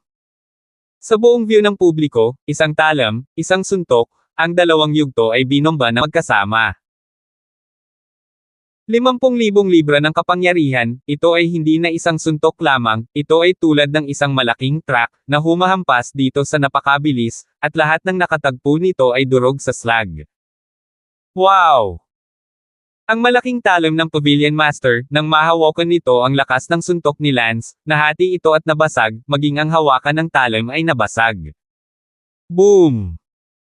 Dama po ang mabigat na suntok sa katawan ng may-ari ng pavilion, at sa isang iglap, lumipad ito na parang sandbag, na sinira ang isang bahay na ilang dosenang metro ang layo. 808. Nagkaroon ng katahimikan, hindi makapaniwalang mga mata ay tumingin kay Lance, talagang tinalo ni Lance ang Pavilion Master sa tuktok ng Early Unity Realm sa isang suntok, kahit na ang Pavilion Master ay isang manggagamot, napakatalino rin niya sa martial arts kahit na ang talento ng Pavilion Master ay malayong mas malakas kaysa sa lolo ni Raul, dahil ang Pavilion Master ay 50 taong gulang pa lamang upang maabot ang rurok ng Early Unity Realm, at ang lolo ni Raul, kahit na siya ang kasalukuyang numero 1 eksperto sa Kango City, ngunit, siya ay mahigit 100 taong gulang na, alam ng Diyos kung ang lakas ng Pavilion Master ay nalampasan ang lolo ni Raul noong siya ay higit sa 100 taong gulang. Gayunpaman, sinuntok siya ni Lance, na nasa 20s pa lang at, higit pa, kakapasok lang sa Unity Realm, at lahat ng uri ng hindi makapaniwalang mga tingin ay natipon kay Lance. Pagkalipas lang ng ilang segundo ay may sumigaw na boses, "Pare!" Noon lang nagising ang mga tao at nakita nila si Miss Blue Pearl na tumatakbo patungo sa gusali kung saan binomba ng Pavilion Master. "Guro! Pavilion Master! Guro!" Marami na rin ang sumugod. Hindi pinansin ni Lance ang Pavilion Master, ngunit sa loob-loob niya ay nasasabik siya sa kanyang kamao. Ang lakas ng kamao ni Lance ay umabot sa 50,000 pounds, napakalakas na ang anumang diskarte sa pakikipaglaban ay walang kabuluhan sa harap ng ganitong uri ng kapangyarihan, na kung saan ibig sabihin, malamang na mas malakas na ngayon si Lance sa kanyang walang laman na kamay kaysa sa paggamit pa ng mabigat na espada. Ang bigat ng mabigat na espada ay 16,000 jin lamang, ngunit ang lakas ng suntok gamit ang walang laman na kamay ay 50,000 jin, kaya malamang na mas malakas pa ang walang laman na kamay. Natatakot ako na sa anumang antas sa mga unang yugto ng Hop 1 Realm, wala na siyang laban. "Little Sang, napakalakas mo." "Hehe." Tumawa si Lance. Sa sandaling iyon, ang Pavilion Master ay gumapang palabas ng mga guho at tila hindi masyadong malubhang na sugatan. Si Lance ay tumama ng buong lakas, nang walang pag-aalinlangan, ngunit ang Pavilion Master ay hindi malubhang na sugatan, at hindi rin siya namatay, na hindi direktang nagpahiwatig na ang pinakamataas na limitasyon ng lakas ni Lance ay tinatayang nasa tuktok lamang ng pagdurog ng pagkakaisa. Realm Early Stage. Ipinapahiwatig din nito na ang pinakamataas na limitasyon ng lakas ni Lance ay nasa tuktok lamang ng Early Unification Realm. Ang Middle Unification Realm ay hindi pa rin maabot, dahil ang pagkakaiba sa pagitan ng Early Unification Realm at Middle Unification Realm ay isa pang malaking agwat. Lumapit ang master ng museo kay Lance at sinabing, "Raul, ibilang mo ako sa pagmamaliit sa iyo." "Naku, hindi na. Tandaan mo, may laban tayo bukas ng umaga, natalo ka na sa akin sa martial arts, at ayokong matalo ka ulit sa akin bukas ng umaga sa medical arts." Sabi ni Lance. "No way. Medically I will never lose to you again, never." The museum owner gritted his teeth. "Sana nga, kung hindi, masyado kang inutil bilang Pavilion Master, at least, sa harap ko." Pangit ang mukha ng Qingzhou Pavilion Master. Tumalikod si Lance at umalis. Nakita ni Miss Blue Pearl, na tumutulong sa Pavilion Master, na hindi man lang siya nilingan ni Lance mula sa simula hanggang sa tumalikod siya at umalis, nakaramdam ng panlulumaw sa loob, talagang hindi siya sineseryoso ni Lance, at medyo balisa pa. "Hey! Blue Pearl Girl, hindi napigil ang sumigaw. May something ka pa ba? Baka gusto mo pa akong makipag-spar?" Sabi ni Don nang hindi lumilingon. "Ako." Napapikit si Miss Blue Pearl, hindi niya alam kung ano ang sinisigaw niya, na para bang ito ay para lamang maakit ang atensyon ni Lance. Busy ang may-ari ng museo. "Blue Pearl, anong ginagawa mo?" "Wala." Lumabas si Lance sa Qingzhou Pavilion kasama si Lucy. Susunod, bumalik si Lance sa pamilya ng kanta. Ang kwento tungkol sa suntok ni Lance na lumipad sa Green Residence Pavilion Master ay mabilis na kumalat sa buong Kango City. Ang mga lolo't lola ni Lance ay dumating kay Lance sa unang pagkakataon, at walang pag-aalinlangan na ipinakita ni Lance ang kanyang lakas, na labis na ikinagulat ng mga lolo't lola ni Lance na pinalibutan nila si Lance sa isang hapon bago naghiwa-hiwalay. Ang pangalan ni Lance bilang ang tunay na unang henyo ng Kangwei City ay kumalat bilang isang resulta. Si Lance ay nakaupo sa isang rattan chair sa courtyard, at kahit na ang lahat sa lungsod ay pinag-uusapan na siya, si Lance ay hindi masaya. Ito ay dahil ito ay isang haka-haka lamang na mundo ng mga alaala, walang pinagkaiba sa panaginip, maliban sa katotohanan na ang lakas ni Lance ay totoo. Tapos babalik ako. Huwag kang bumalik, manatili sa aking lugar sa mga susunod na araw. Sabi ni Lance. Hindi ako ganong tao, pero huwag kang mag-alala, hindi ako pupunta sa 100 Flowers House, magiging matapang akong labanan ang kapalaran ko sa aking mga magulang. Mabuti. Hindi alam ni Lucy kung bakit, ngunit bigla siyang nagdesisyon na magrebelde sa kanyang mga magulang. Marahil dahil, nakita niya na napakalakas ni Lance, at nagkaroon na siya ng pagmamahal kay Lance, kaya't bigla niyang napagpasyahan na maging mas malakas at hindi na maging kanilang kasangkapan sa paggawa ng pera sa lahat ng oras para sa kanyang pamilya, tanging kapag siya ay mas malakas maaari ba siyang maging karapat-dapat kay Lance sa hinaharap, ngunit syempre, walang pakialam si Lance kung ganoon talaga ang iniisip niya. Kinaumagahan, pumunta si Lance sa Chinju Pavilion sa madaling araw. Sa hindi inaasahan, ang mga lolo't lola ni Lance, pati na ang kanyang mga magulang at iba pa, ay sumunod kay Lance sa Chinju Pavilion upang panoorin si Lance at ang may-ari ng Chinju Pavilion Peak Medical Skills. Bukod dito, nang dumating si Lance sa Chinju Pavilion, nalaman niyang siksika na ito sa mga tao. Tinalo ni Lance ang Pavilion Master kahapon at ito ay isang sensasyon sa lungsod, kaya imposibleng hindi pansinin ngayon. Sa ilalim ng atensyon ng maraming tao, lumabas si Lance at ang may-ari ng Chinju Pavilion at tumayo sa main hall ng Chinju Pavilion. Ngayon, sinuspinde ng Chinju Pavilion ang negosyo nito sa loob ng isang araw dahil napakaraming tao ang darating. Nagtanong si Lance, paano mo gustong ikumpara? Raul, gusto mong makipagkompetensya sa akin sa pagpapagamot ng mahihirap na sakit, ang aspetong ito ay palaging naging malakas na punto ko, tatanungin kita muli ngayon, sigurado ka bang gusto mong makipagkompetensya sa akin? Ang daming tao dito, sa tingin mo ba nagbibiro ako? Nako, posible bang sa tingin mo sinasadya kong akitin ulit ang mata ng anak mo?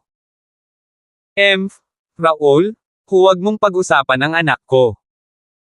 Hahaha, masyado mo namang sineseryoso ang anak mo, oo, siguro gusto ko ang anak mo dati, pero dati pa yon.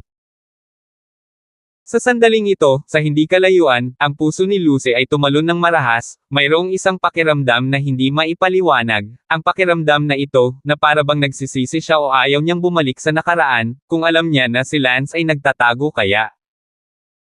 Malalim sa nakaraan, wala siyang sinabing hindi niya gusto na maaaring kasama na ni si Raul Sang.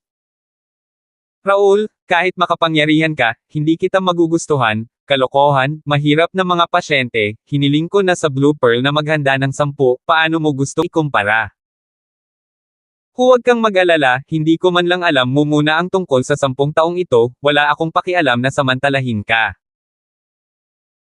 Okay, itong 10 pasyente, random na gagamutin natin sila, sa kabuoang kalahating haligi ng oras, kung sino ang gumagaling sa loob ng isang haligi ng oras ay mananalo, paano pa? Bahala ka. Kung gayon, maghanda upang magsimula. Pagkatapos magsindi ng incense stick, si Lance at ang Pavilion Master ay nagsimulang magpagamot ng 10 pasyente ng sabay. Pareho silang pinili ng random, ngunit para sa 10 pasyenteng ito, sinadyang pinili ng Blue Pearl ang mga may halos malubhang kondisyon. 809. Si Lance ang unang pumili ng isang babae na dumaranas ng hindi maipaliwanag na sakit, kumpletong dimensya, sa katunayan lahat ng 10 pasyente, halos lahat sa kanila ay may sakit sa pag-iisip. Tumagal ng 3 minuto si Lance upang gamutin ang una. At sa oras na ito, ginagamot na ng may-ari ng Chinju Pavilion ang pangalawa, isang hakbang sa unahan ni Lance. Nagulat si Lance, ang Chinju Pavilion Master ay talagang mas mabilis kaysa sa kanya. Kailangang lampasan siya ni Lance, kung hindi ay matatalo siya. Agad na naalala ni Lance ang mga tala ni Chinju Pavilion Master at ang mga katulad nito sa kanyang isipan, upang maunawaan ang kanyang paraan ng paggamot, makilala ang kanyang sarili at ang kanyang kaaway. Ang pangalawang pasyente, si Lance ay tumagal ng 2 minuto upang gumaling, at sa sandaling iyon, ang Chinju Pavilion Master ay nagkataong gumaling din. Halos magkasabay ang dalawa. Pareho silang kasalukuyang gumaling 2 hanggang 2. Go for it! Sumigaw ang maraming nanonood, pakiramdam na kasing lakas ng isa't isa sina Lance at Chinju Pavilion Master, ngunit 2-2. May 6 na pasyente pa rin ang natitira sa eksena, kung sino ang mananalo sa huling tagumpay ay depende sa kung sino ang higit na gumaling sa susunod na 6 na ito. Phew! Hindi. Kailangan kong huminahon. Marami na akong nabasang medikal na libro, kaya nagdulot ito sa akin ng labis na pagkalito at ang aking mga paraan ng paggamot ay masyadong halo-halong. Lihim na sinabi ni Lance sa kanyang sarili. Kinalma ni Lance ang kanyang sarili at hindi pinansin ang sitwasyon ng Pavilion Master, hindi siya mawawala ng mukha kahit na matalo pa siya, kaya bakit magmadali at lumikha ng psychological pressure sa kanyang sarili. Ang ikatlong tao, si Lance ay gumugol ng 3 minuto sa pagpapagaling, ang sitwasyon ng taong ito ay mas seryoso. Hindi papansinin ni Lance ang Pavilion Master, ngunit nang pumunta siya para piliin ang pang-4 na pasyente, nalaman niyang hindi pa nakakapili ang Pavilion Master, na nangangahulugang kapag pinagaling ang pangatlong tao, nauuna si Lance kaysa sa bilis. Oo nga. Tumingin si Lance sa may-ari ng pavilion at nakitang ginagamot pa rin ng may-ari ng pavilion ang pangatlong tao at, nakatingin sa kanya, nakakunot ang kanyang mga kilay. Oo, pinapagaling ng Pavilion Master ang pangatlong tao, may problema siya, actually medyo makulit siya sa ngayon, hindi niya alam kung paano siya gagamutin. Si Lance, sa kabilang banda, ay hindi nagkaroon ng ganitong problema, dahil si Lance ay nagbasa ng masyadong maraming mga medikal na libro, kaya kahit na ang plano sa paggamot ni Lance ay masyadong halo-halong, si Lance ay ang isa na makakahanap ng lunas para sa sinumang pasyente na siya. Ang Pavilion Master, sa kabilang banda, ay nag-aral lamang ng sarili niyang linya ng medisina, kaya tiyak na hindi siya kasing lawak ni Lance, at nang magkaroon siya ng problema, agad siyang bumagal. Yay! May problema siya? Haha, susulitin ko agad ang pagkakataong ito at mauunahan siya. Agad na ginamo ni Lance ang pang-4 na tao. Ang pang-4 na tao ay kinuha si Lance ng 1 minuto upang gumaling. Ang score ng eksena ay naging 4-2 kaagad, si Lance ay 4 at ang Pavilion Master ay 2, dahil ginagamot pa rin ng Pavilion Master ang ikatlong tao. Agad na sinimulan ni Lance ang paggamot sa ika-5 tao. Gayunpaman, ang kalagayan ng ika-5 tao ay napakakomplikado rin, at si Lance ay tila nakaranas ng ilang mga paghihirap. Gayunpaman, si Lance ay nakakita ng napakaraming medikal na pamamaraan, biglang naalala ni Lance na sa isa sa mga medikal na aklat na kanyang nabasa, tila may naglarawan sa sakit na ito. Kaya, 3 minuto lang ang inabot ni Lance para pagalingin ang pang-5. At sa oras na ito, ang pangatlo ng may-ari ng museo ay hindi pa gumagaling. Ang live score ay naging 5-2. Nauna ng 3 si Lance. Isa na lang ang kailangan ni Lance na magpagaling bago matapos ang laro, pagkatapos ay nanalo si Lance. Ay!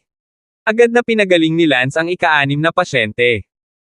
Naranasan na ni Lance ang sitwasyon ng ika-6 na pasyente, kaya naramdaman ni Lance na hindi magtatagal ang ika-6 na pasyente.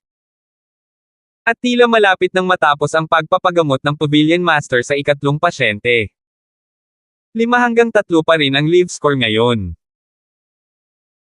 Gayunpaman, ito ay medyo maislan sa sandaling ito, dahil sa 10 pasyente, bukod sa 7 gumaling na, 3 na lamang ang natitira, at ang 3 ito, ayon sa pagkakasunod, ay ang ginagamot ng Pavilion Master, ang isa na ginagamot ni Lance, at ang isa na naghihintay para sa paggamot.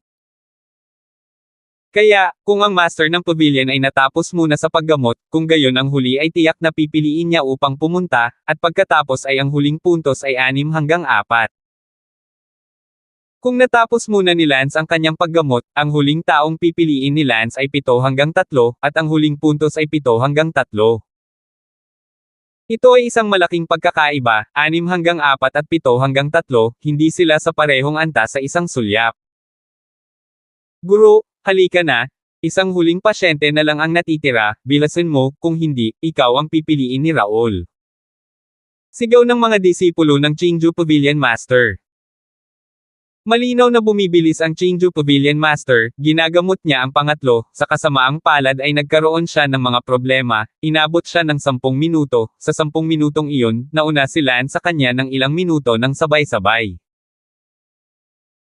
Medyo kinakabahan ang Chingju Pavilion Master, na pagdesisyonan na ang pagkatalo, ngunit, sa buong pagtingin ng publiko, ayaw niyang matalo kay Raul ng 3 hanggang 7, ang matalo ay 4 hanggang 6, kaya kailangan niya para makuha ang huling pasyente bago ang iba.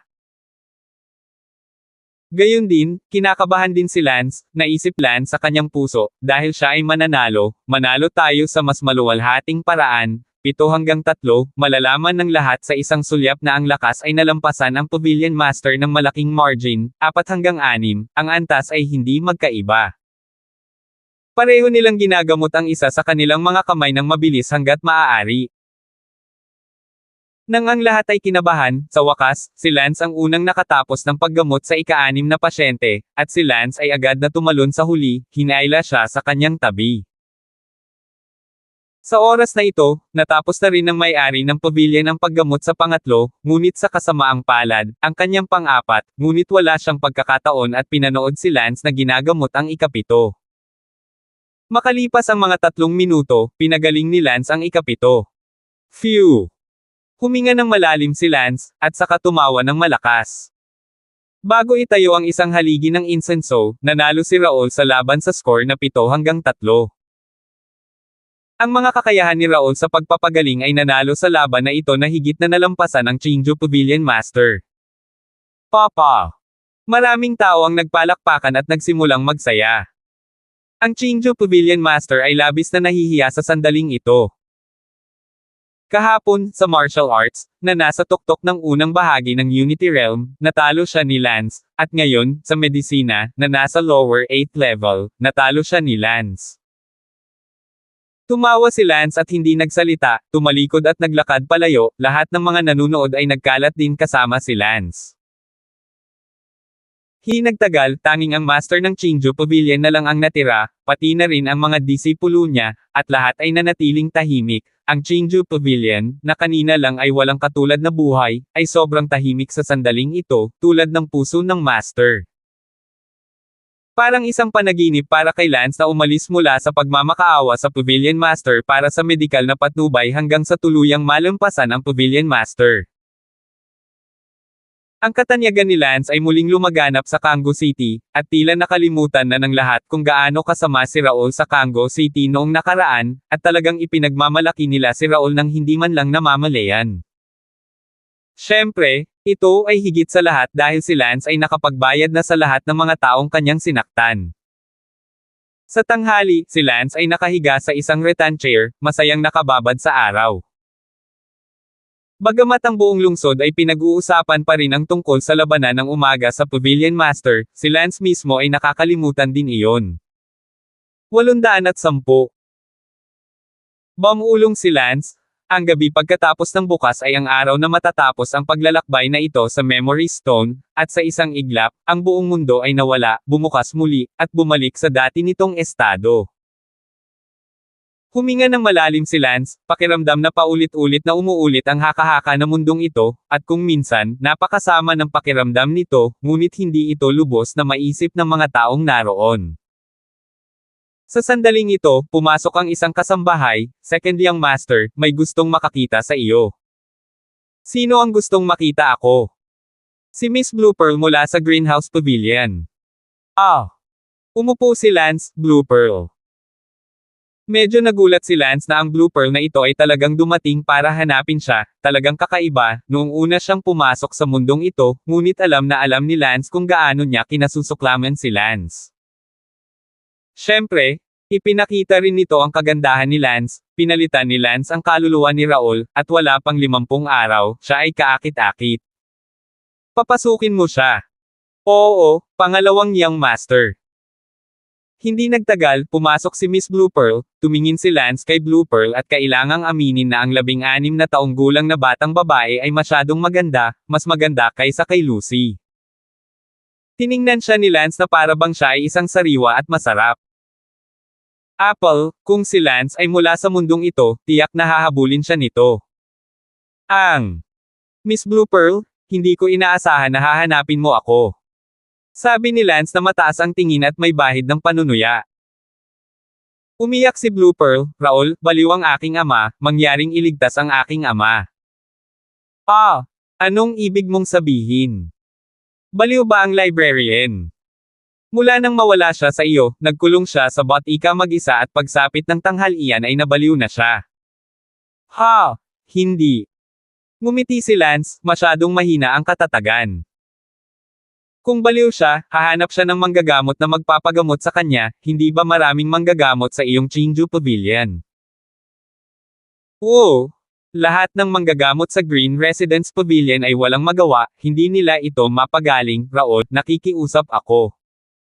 Kung gayon bakit sa tingin mo ay magagamot ko ito? Ikaw, nalampasan mo ang medical skills ng tatay ko, siguradong malulunasan mo yan. Hahaha, so, Miss Blue Pearl is personally admitting that my healing skills surpassed your father. Raul, handa ka bang tumulong o hindi? Sinabi ni Lance, ang pagtulong ay isang maliit na bagay, ang tanong, bakit ako tutulong? Dr. Karin, ang tungkulin ng isang doktor ay magligtas ng mga buhay, di ba? Hahaha, paano kung sabihin kong umutot, Miss Blue Pearl, isipin mo kung paano ako tretuhin ng tatay mo noong nakiusap ako sa kanya na mag-aral ng medisina, sa tingin mo, tutulungan ko ba ang isang tao na gumamot sa akin ng ganyan? It's none of my business.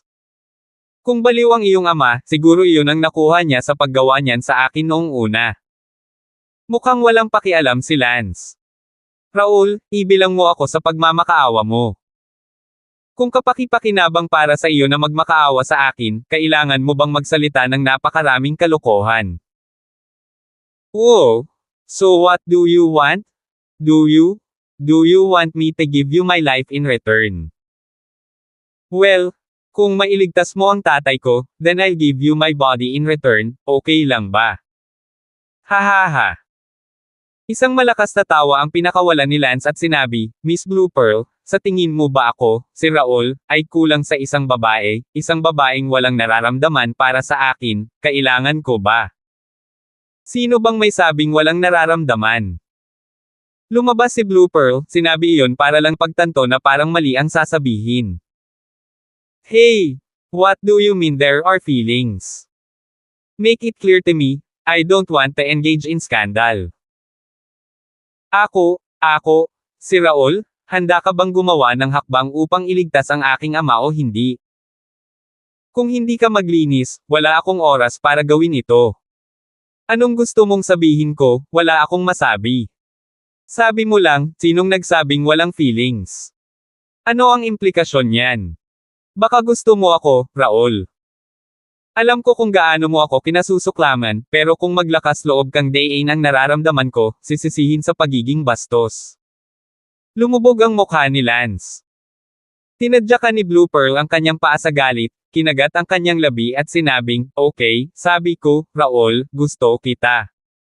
Ano ang sinabi mo? Gusto kita. Louder, hindi kita marinig. Lusong? I like you. Sigaw ni Blue Pearl na namumula. Ha. Blue Pearl girl? I heard you right? You like me? Paano ba naman hindi mo na ako nandidiri, sumisikat na talaga ang araw sa labas ng kanluran. Raul, I don't know. Naiinis sa'yo yung dati? Pwede bang huwag mo nang sayangin ang oras mo, kung hindi mo talaga nailigtas ang tatay ko, aalis na ako. Ngumiti si Lance, sige, dahil gusto mo ako, papayag akong iligtas ang iyong ama. Ma'am, salamat, tapos umalis ka na. Anong nagmamadali, maya-maya kailangan mo siyang iligtas, hindi naman saglit, Blue Pearl, halika rito. Para saan? Halika dito. Natakot si Blue Pearl at naglakad papunta sa gilid ni Lance. Hinaplos ni Lance ang mukha ni Blue Pearl at sinabing, ang ganda talaga. Namula si Blue Pearl at ibinaba ang ulo, bahagyang nakagat ang labi. Sa isang iglap, itinulak ni Lance ang Blue Pearl sa dingding. Ikaw, anong ginagawa mo?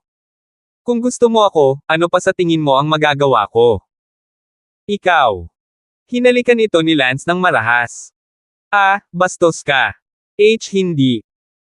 Desperado si Blue Pearl, ngunit gayunpaman, siya ay kinagat ni Lance sa loob ng mahabang panahon, at sa wakas ay wala ng pagpipilian kundi hayaan si Lance nang initian siya, ngunit unti-unti, lumabo ang kanyang kamalayan, at hindi niya alam ang ginagawa niya. Makalipas ang magandang ilang minuto.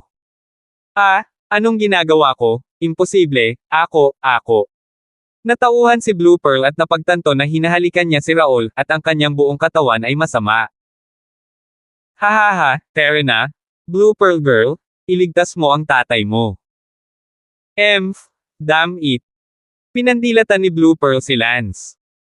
Sinabi ni Lance, huwag kang magpanggap, hinahalikan mo ako, halatang hindi ka man lang lumalaban sa loob, sa halip ay ang sweet mo, tama ba ako? Ikaw, hindi mo akalain, hindi ako matamis. Labis na nanlumo si Blue Pearl at pinandilatan si Lance. Dumating si Lance sa Chinju Pavilion, at sigurado, ang may-ari ng Chinju Pavilion ay talagang nabaliw, at ngayon ay kumakanta at sumasayaw sa pangunahing bulwagan ng Chinju Pavilion, at kinuha siya ng isang grupo ng mga disipulo ng hindi umaatres. Marami sa kanila ang nakakita kay Lance na paparating at magalang na nagsabi, Second Young Master Song, nandito ka na. Ikalawang Young Master Song, mahal na mahal kita. Second Young Master Song, ibigay mo sa akin ang iyong autograph. Sumigaw si Blue Pearl, anong oras na, atres kayong lahat, huwag magpaapekto sa paggamot ni Raul. Tumingin si Lance sa Pavilion Master, medyo seryoso ang kabaliwan. Pavilion's Master. Tawag ni Lance Damon. Hoy! Sino ka? Lolo ko ba? Lolo, pinuntahan mo ako. Niyakap ng may-ari ng museo si Lance at sinabing.